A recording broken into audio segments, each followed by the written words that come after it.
വേതന വർധന ആവശ്യപ്പെട്ട് സമരം ശക്തമാക്കി തൃശൂർ ജൂബിലി മിഷൻ ആശുപത്രിയിലെ നഴ്സുമാരുടെ നേതൃത്വത്തിൽ നടക്കുന്ന മാർച്ച് പുരോഗമിക്കുകയാണ്. പ്രതിഷേധ മാർച്ച് പോലീസ് ബാരിക്കേഡ് വെച്ച് തടഞ്ഞു. അതേസമയം തൃശൂർ അമല ആശുപത്രിയിലെ നഴ്സുമാരുടെ സമരം അവസാനിപ്പിച്ചു. 4000 രൂപ മുതൽ 6000 രൂപ വരെ വേതനം വർദ്ധിപ്പിച്ച സാഹചര്യത്തിലാണ് സമരം അവസാനിപ്പിച്ചത്. വിവരങ്ങളുമായി സാരംഗ് ചേരുന്നുണ്ട് തൃശൂരിൽ നിന്ന്. സാരംഗ്, ഏതായാലും ജൂബിലി മിഷനിൽ സമരം തുടരേണ്ടി വരുന്ന സാഹചര്യം, അമലയിൽ ജീവനക്കാരുടെ ആവശ്യങ്ങൾ അംഗീകരിക്കുകയും ചെയ്തു. എന്താണ് രണ്ടിടത്തെയും വിവരങ്ങൾ? സിജു, ഏതാണ്ട് 1 മണിക്കൂറിലധികമായി ഇപ്പോൾ ജൂബിലി മിഷൻ ആശുപത്രിയിലെ നഴ്സുമാർ ഇവിടെ സമരം ചെയ്യുകയാണ്. പൊള്ളുന്ന വെയിലെത്തിരുന്നു കൊണ്ടാണ് ഇത്തരത്തിൽ ഈ നഴ്സുമാർ സമരം ചെയ്യുന്നത്. പ്രതിഷേധവുമായി അവർ ജൂബിലി മിഷൻ ആശുപത്രിയിലേക്ക് എത്തിയപ്പോൾ പോലീസ് 1-ാം ഗേറ്റിന് മുൻപിൽ ബാരിക്കേഡ് വെച്ച് തടയുകയാണ് ഉണ്ടായത്. നമുക്കറിയാം, കഴിഞ്ഞ ഏതാണ്ട് 3 മാസത്തിലധികമായി അമല ജൂബിലി ആശുപത്രികളിലെ നഴ്സുമാർ വലിയ രീതിയിലുള്ള പ്രതിഷേധം തീർത്തുകൊണ്ട് സമരം ചെയ്തു വരികയായിരുന്നു.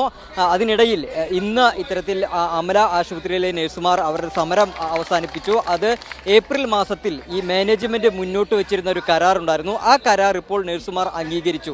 അതായത് 4000 മുതൽ 6000 രൂപ വരെ വേതനം വർദ്ധിപ്പിക്കുന്നു, സമരം ചെയ്തവർക്കെതിരെ നടപടി സ്വീകരിക്കുന്നില്ല തുടങ്ങിയ ഒരു ചർച്ചയായിരുന്നു, അല്ലെങ്കിൽ തുടങ്ങിയ ഒരു ഉപാധിയായിരുന്നു മുന്നോട്ട് വെച്ചിരുന്നത്. അത് നഴ്സുമാർ അംഗീകരിച്ചതോട് കൂടി അമല ആശുപത്രിയിലെ നഴ്സുമാർ കഴിഞ്ഞ ഏതാണ്ട് 115ഓളം ദിവസമായി നടത്തി വരുന്ന സമരം അവസാനിപ്പിച്ചു. എന്നാൽ ഈ ജൂബിലി മിഷനെ സംബന്ധിച്ചിടത്തോളം അവിടുത്തെ മാനേജ്മെൻറ്റ് യാതൊരു വിധത്തിലും വിട്ടുവീഴ്ചയ്ക്ക് തയ്യാറാകുന്നില്ല എന്നുള്ളതാണ് ഇവരെ സംബന്ധിച്ചിടത്തോളം. ഇവർ ഇപ്പോൾ ഒരു വലിയ പ്രതിഷേധത്തിലേക്ക് കടക്കാനുള്ള കാരണം. എന്തായാലും ഈ ബന്ധപ്പെട്ട അധികൃതരുമായിട്ടുള്ള ചർച്ചകളൊക്കെ നടക്കുന്നുണ്ടെങ്കിൽ പോലും അനുയോജ്യമായിട്ടുള്ള അല്ലെങ്കിൽ അനുകൂലമായിട്ടുള്ള ഒരു തീരുമാനം ഈ മാനേജ്മെൻറ്റിൻ്റെ ഭാഗത്തു നിന്നും ഉണ്ടാകുന്നില്ല എന്നുള്ളതാണ്. നമുക്കറിയാം, ഇതിനു മുന്നേ തന്നെ സർക്കാരുമായി ഇവർ പലതവണ ചർച്ചകളൊക്കെ നടത്താൻ ശ്രമിച്ചിരുന്നെങ്കിൽ പോലും സർക്കാരും ഈ കാര്യത്തിൽ കൃത്യമായുള്ള ഒരു ഇടപെടൽ നടത്തിയില്ല.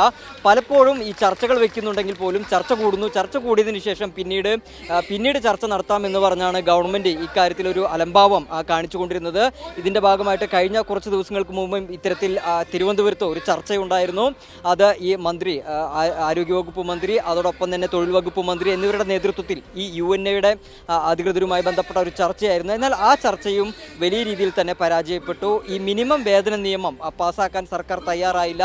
അങ്ങനെ സർക്കാർ പാസ്സാക്കുകയാണെങ്കിൽ മാത്രമേ ഈ ജൂബിലി മിഷനിലെ മാനേജ്മെൻറ്റ് ഈ വേതനത്തിന് കൂട്ടുനിൽക്കൂ, വേതന വർധനവ് അംഗീകരിക്കൂ എന്നുള്ളൊരു നിലപാടാണ് മാനേജ്മെൻറ്റും സ്വീകരിച്ചത്. എന്തായാലും ഇതിൻ്റെ ഭാഗമായിട്ട് ഇപ്പോൾ ശക്തമായിട്ടുള്ള പ്രതിഷേധം ഇവിടെ നടന്നുകൊണ്ടിരിക്കുകയാണ്. ഇനി വരും ദിവസങ്ങളിലും, അതായത് അനുയോജ്യമായിട്ടുള്ളൊരു നടപടി ഉണ്ടാകുന്നതുവരെ വരും ദിവസങ്ങളിലും ശക്തമായിട്ടുള്ള പ്രതിഷേധം തന്നെ ഈ നഴ്സുമാരുടെ ഭാഗത്തു നിന്നും ഉണ്ടാകും എന്ന് തന്നെയാണ് അവർ അറിയിച്ചിട്ടുള്ളത്. ശരി, സാരംഗാണ് തൃശ്ശൂരിൽ നിന്നുള്ള വിവരങ്ങൾ നൽകുന്നത്.